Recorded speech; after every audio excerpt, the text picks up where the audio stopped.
வணக்கம் நண்பா. இன்னைக்கு நம்ம என்ன பார்க்க போறோம்னா, ஓரியன் மாலிகுலர் கிளவுட் காம்ப்ளெக்ஸ் அதாவது ஓஎம்சிசியை பத்தி பார்த்தீங்கன்னா பார்க்க போறோம். இது என்னன்னு பார்த்தீங்கன்னா, இங்க தான் பார்த்தீங்கன்னா நட்சத்திரங்கள்லாம் பார்த்தீங்கன்னா உருவாகும். ஓஎம்சி பார்த்தீங்கன்னா கிட்டத்தட்ட பூமியில இருந்து 1300 லைட் இயர் தூரத்துல பார்த்தீங்கன்னா இருக்கும். இதோட சைஸ் பார்த்தீங்கன்னா கிட்டத்தட்ட 100 லைட் இயர்ஸ் இருக்கலாம்னு சொல்றாங்க. அதோட வெயிட் பார்த்தீங்கன்னா 1000 சூரியனோட வெயிட் பார்த்தீங்கன்னா அது இருக்குன்னு சொல்றாங்க. இதுல ஹைட்ரஜன் H2 பார்த்தீங்கன்னா அதிகமா இருக்கும். H2 பார்த்தீங்கன்னா லிக்விடா, சாலிடா, கேஸான்றது நமக்கு தெரியாது. அது பார்த்தீங்கன்னா 3 ஸ்டேட்லயும் இருக்கக்கூடிய ஒரு எலமெண்ட்.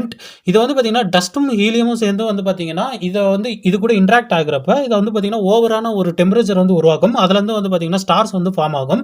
ஓஎம்சிசியில் பார்த்தீங்கன்னா முக்கியமான 4 பார்ட்ஸ் இருக்கும். அதில் ஃபர்ஸ்ட் ஒன்று பார்த்தீங்கன்னா ஓரியன் நெபுலா M42. இந்த இடத்துல தான் பார்த்தீங்கன்னா ஸ்டார்ஸ்லாம் பார்த்தீங்கன்னா ஃபார்ம் ஆகும். ரெண்டாவது பார்த்தீங்கன்னா ஹார்செட் நெபுலா B33. இதை டார்க் நெபுலான்னு கூப்பிடுவாங்க. இதோட ஷேப் பார்த்தீங்கன்னா குதிரையோட தலை வடிவத்தில் பார்த்தீங்கன்னா இருக்கும். இது முக்கியமாக ஸ்டார்ஸோட ஃபார்மேஷன்ஸ்க்கு பார்த்தீங்கன்னா உதவி பண்ணும். அதே மாதிரி மூணாவது பார்த்தீங்கன்னா பர்னாட் லூப். இதை வச்சு என்ன பண்ணுவோம்னா கேலக்ஸி எப்படி எவால்வ் ஆச்சுன்றதை பார்த்தீங்கன்னா நம்ம ஸ்டடி பண்ணுறதுக்காக நம்ம யூஸ் பண்ணிருக்கோம். அண்ட் ஃபோர்த் ஒன்று பார்த்தீங்கன்னா யங் ஹாட் ஸ்டார்ஸ். இதை வச்சு நம்ம என்ன கண்டுபிடிச்சோம்னா புதுசாக உருவான ஸ்டார்ஸ்லாம் பார்த்தீங்கன்னா எந்த இடத்துல இருக்கும் அப்படின்றத பார்த்தீங்கன்னா நம்ம ஸ்டடி பண்ணிருக்கோம். இதை நம்ம எப்படி கண்டுபிடிச்சோம்னா ஃபர்ஸ்ட் பார்த்தீங்கன்னா எலக்ட்ரோ மேக்னெட்டிக் வேவ்ஸ் நமக்கு நல்லாவே தெரிஞ்சிருக்கும். இந்த எலக்ட்ரோ மேக்னெட்டிக் வேவ்ஸ் பார்த்தீங்கன்னா இந்த ஓஎம்சிசி பார்த்தீங்கன்னா நிறைய எமிட் பண்ணும். இதில் பார்த்தீங்கன்னா மெயினாக ரேடியோ வேவ்ஸ்லேருந்து எக்ஸ்ரே வேவ்ஸ் வரைக்கும் பார்த்தீங்கன்னா இந்த ஓஎம்சிசி பார்த்தீங்கன்னா ரேடியேட் பண்ணும்.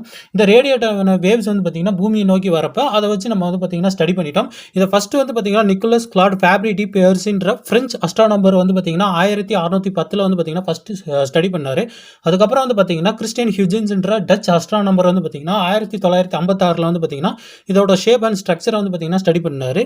அடுத்து பார்த்தீங்கன்னா வில்லியம் ஹெர்சல்ன்ற பிரிட்டிஷ் அஸ்ட்ரானமர் பார்த்தீங்கன்னா 1784 பார்த்தீங்கன்னா இந்த ஹார்செட் நெபுலான்றதை பார்த்தீங்கன்னா கண்டுபிடிச்சாரு. இதே மாதிரி லேட்டஸ்ட்டாக பார்த்தீங்கன்னா நம்ம நிறைய டெலஸ்கோப்ஸ்லாம் வச்சு பார்த்தீங்கன்னா இதை நம்ம கன்ஃபார்ம் பண்ணியிருக்கோம். ஃபர்ஸ்ட் தியரியாக இருந்ததை பார்த்தீங்கன்னா நம்ம டெலஸ்கோப்ஸ் வச்சு இதை ப்ரூவ் பண்ணிட்டோம். ஸோ இதை பார்த்தீங்கன்னா ஓஎம்சிசியில் தான் பார்த்தீங்கன்னா இந்த ஸ்டார்ஸ்லாம் பார்த்தீங்கன்னா ஃபார்ம் ஆகும். நன்றி.